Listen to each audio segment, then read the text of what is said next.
Hello and welcome to the 2016 ICDL Annual Conference. My name is Ari+Neeman, President of the Autistic Self-Advocacy Network.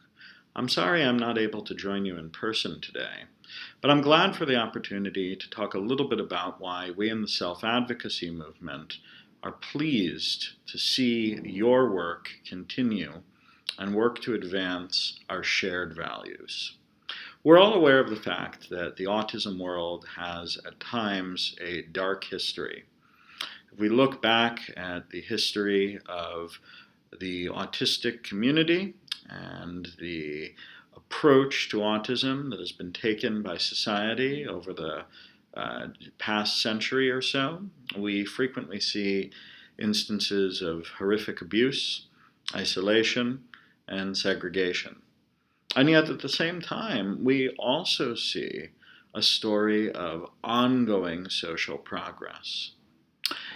If we look back to 1977, in 1977, the average person with a developmental disability was living in a facility with, on average, 22 people. Today, that number is approximately 2 people. There has been a profound change in how adults with developmental disabilities are approached by society. From 1960 to the present, 207 state institutions for adults with developmental disabilities were closed and their residents supported to move into more integrated homes into the community. Within the adult service provision world, we still have a long way to go. And yet the message of community inclusion has been one that has been acknowledged, respected, and advocated for throughout our service system. Now we know that within the context of education and support services to children, we still have quite a deal of work to do to reach that standard.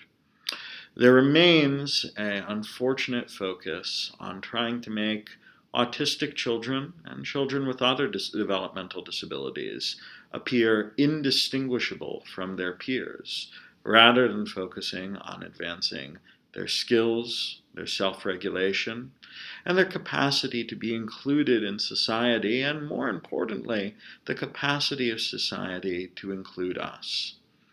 We are working at the Autistic Self-Advocacy Network to change that through a wide variety of different types of advocacy, much of which we do in partnership with our friends at ICDL. First, our work to ensure that self-advocates and families have access to truly inclusive models of service provision is one of our most important tasks. Very frequently, when we made the important and admirable progress of closing large state institutions, we took people from large buildings where someone else got to control every aspect of what they did during the day, to small buildings where somebody else got to control every aspect of what they did during the day. And so now, over the last several years, there's been a growing movement towards what we call second-order deinstitutionalization, welcoming people with disabilities out of group homes and other smaller segregated settings into the same kind of housing and the same communities as are available to people without disabilities, and recognizing that while size is one factor in whether or not someone is living in the community, generally speaking, people are not included when they are housed with 100 of their nearest and dearest perfect strangers who they happen to share a diagnosis with, size is not the only factor that matters. It's also important to acknowledge people's rights to make choices and to have access to the full scope of community life.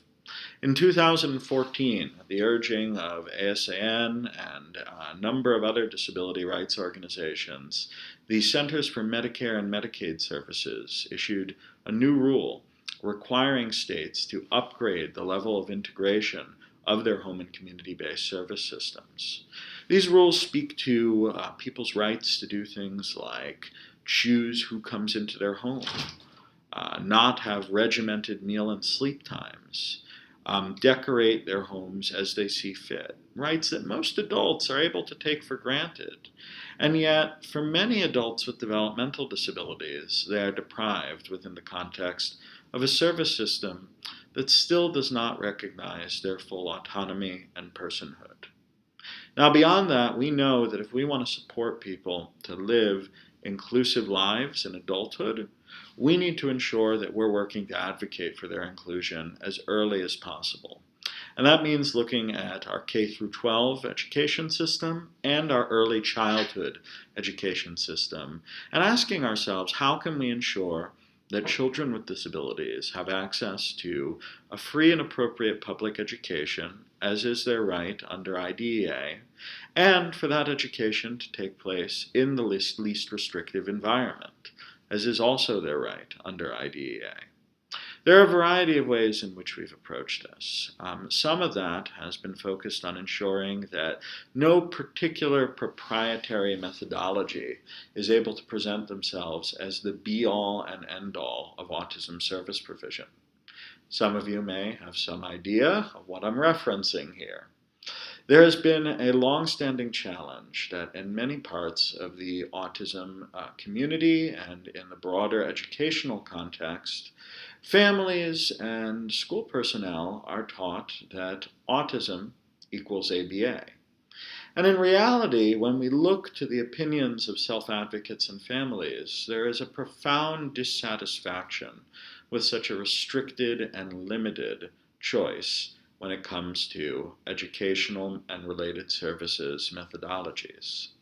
We've been engaged in advocacy to ensure that self-advocates and families have choices other than ABA and that those choices are covered by insurance and educational funding decisions.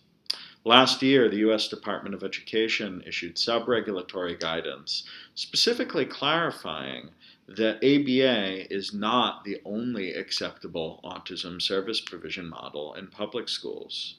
A year previously, the Center for Medicare and Medicaid Services clarified the same in their sub-regulatory guidance on how states should fund autism services within their Medicaid program.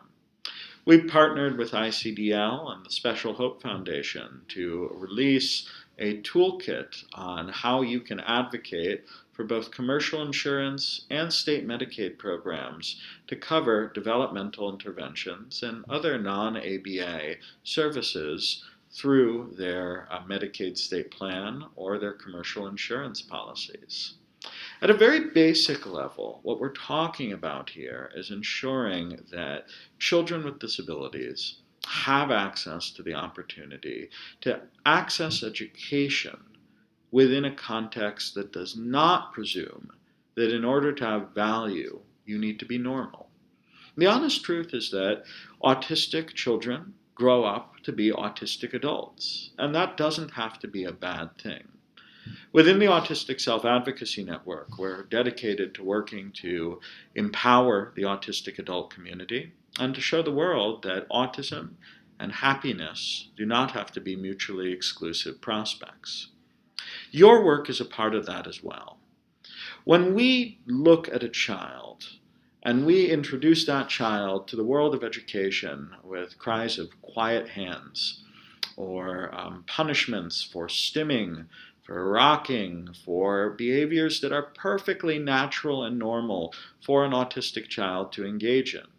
When we say that that child has to meet an arbitrary standard of indistinguishability from peers in order to access their educational rights, the rights that should be their birthright, we do them a grave disservice. It is our moral and practical obligation to ensure that the right of equal access to education is available to all children, and that children do not need to pretend to be something they're not in order to access that birthright.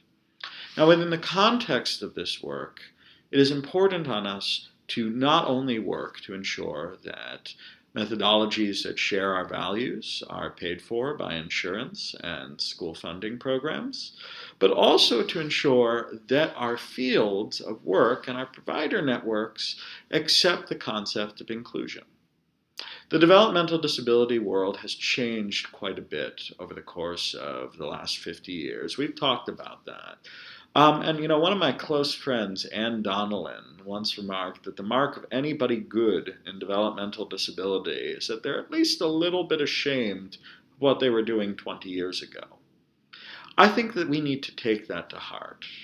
We need to ask ourselves, what models of service provision, such as segregated schools or purely clinic-based models of intervention that don't allow for service provision in the home, might have dominated our thinking 20 or 30 years previously, but are no longer necessary if we can make the progress that we are committed to towards building inclusive schools and inclusive communities.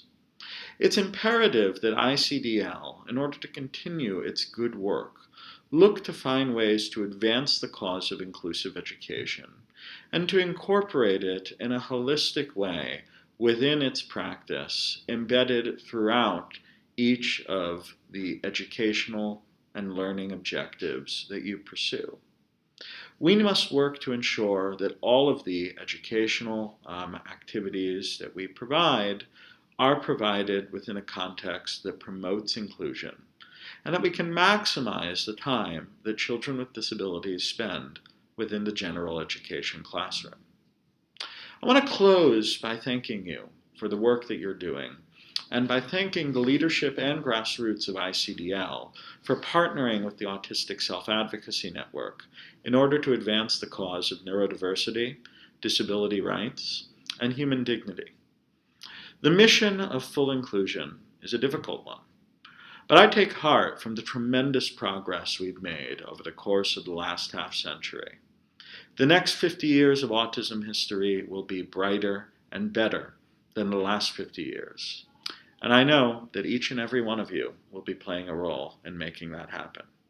Thank you for your work, and please enjoy your conference.